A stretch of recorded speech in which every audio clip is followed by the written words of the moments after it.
Hi everyone, it's Ryan here on the Syntax Byte, and in this video I'm going to show you how to create a image grid with Flexbox, much like the one you see here. So I'll just give you a quick preview of what we're going to create before we dive in.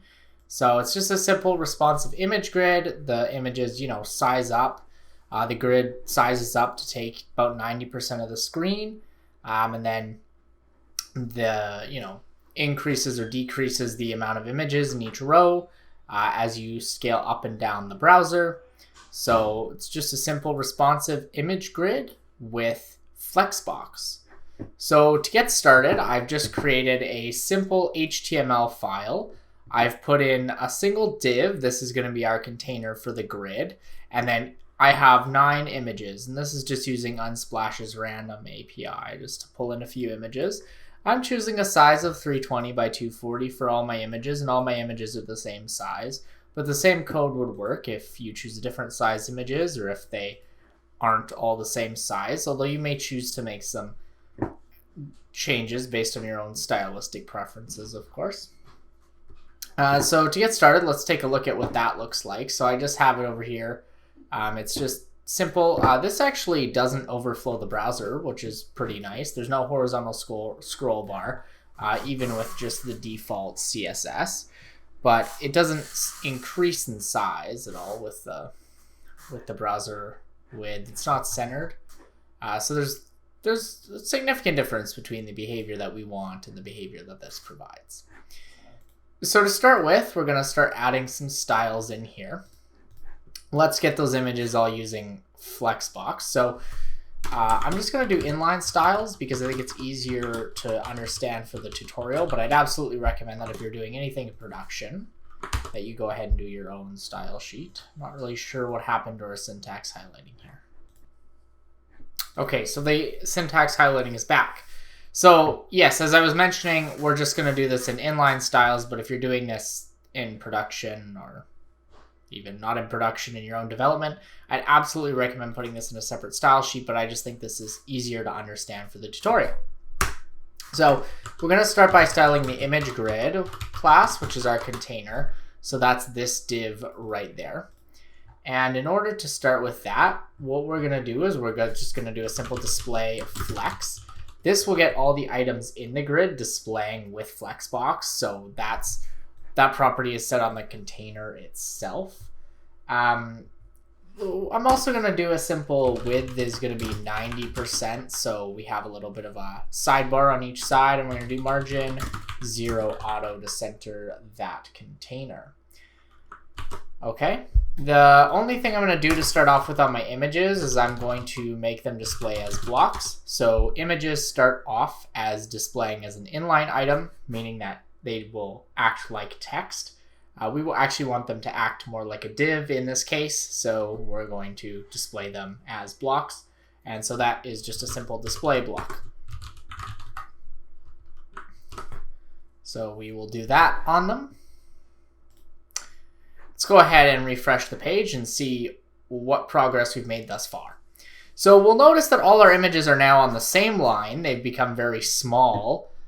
They all display next to each other on the same line and just resize accordingly. So now we need to actually get multiple lines of images, but this is some good progress. You'll also notice that the space between the images that was there before is gone now. So this is some good progress. So continuing forward, I would like to actually not have the images all in a line. I would like them to wrap. And then I would like to determine how much of the grid I want them to take up. So to make the images not all appear on one line and make them wrap instead, we're going to do over here, we're going to do a flex wrap. And that is going to be set to wrap. So that is going to allow the images to wrap. So if we go ahead and refresh, now they wrap. So they retain their original size and they wrap. So this is pretty akin to what we actually started with, a little bit closer to what we started with. So that's that there.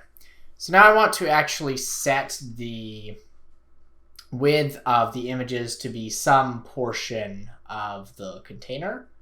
So in order to do that, what I'm going to do is I'm going to set what portion of the container I want them to take up.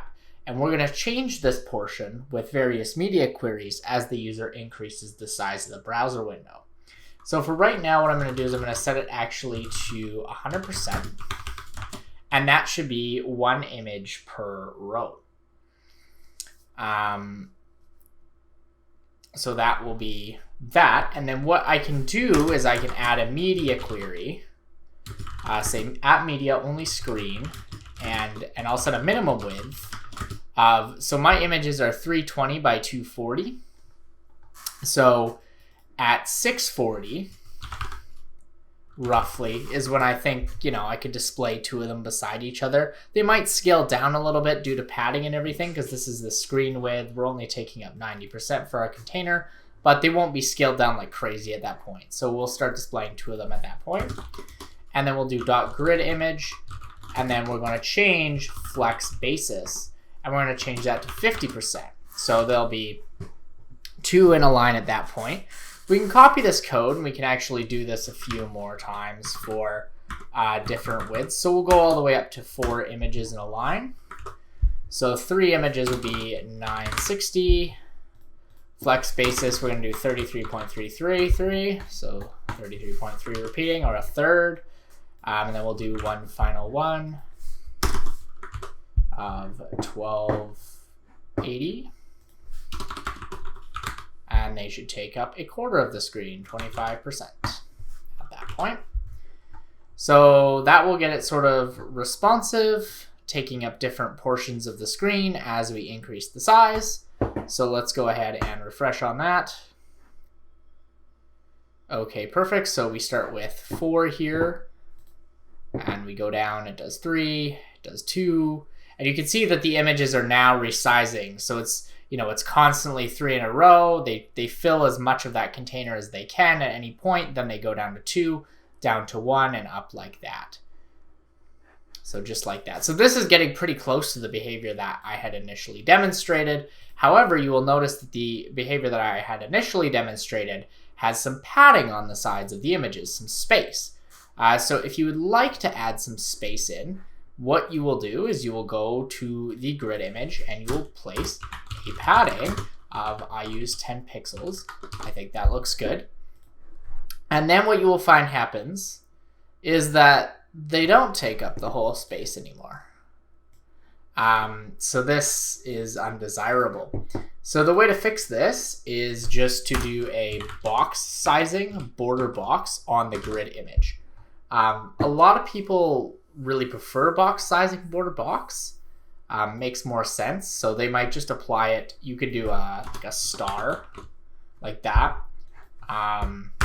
But in this case, it just actually needs to be applied to our grid image. But if you want to apply it to other things around, that should be okay too.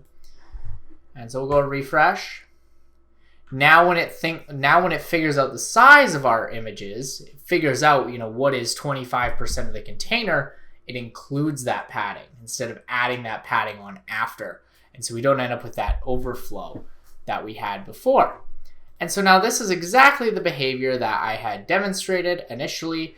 The last thing I will show you is how to determine, you'll see we have sometimes not quite full rows here. So how do we determine where that is? So by default, it's on the left. I think that looks fairly clean, but you may want to center it. And so what you do there is you just do a quick justify content. You can do center. And then we will end up with that little laggard at the bottom there being centered. So you may think that that looks more preferable. It's kind of a personal taste item, but that's how you would center that if that was to be the desire. So that is how you create a CSS image gallery using Flexbox. I hope you have found the tutorial useful. If you would like some more information on creating grids with CSS, I also have a video on inline block on my channel, so feel free to check that out. I'll probably make a written tutorial for this as well, so that should be linked in the description when it comes out. And with that being said, if you liked the video, go ahead and give it a like. Comment if you had any issues with the tutorial or if you just want to say thanks. And subscribe to the channel for more, and I will catch you in the next video.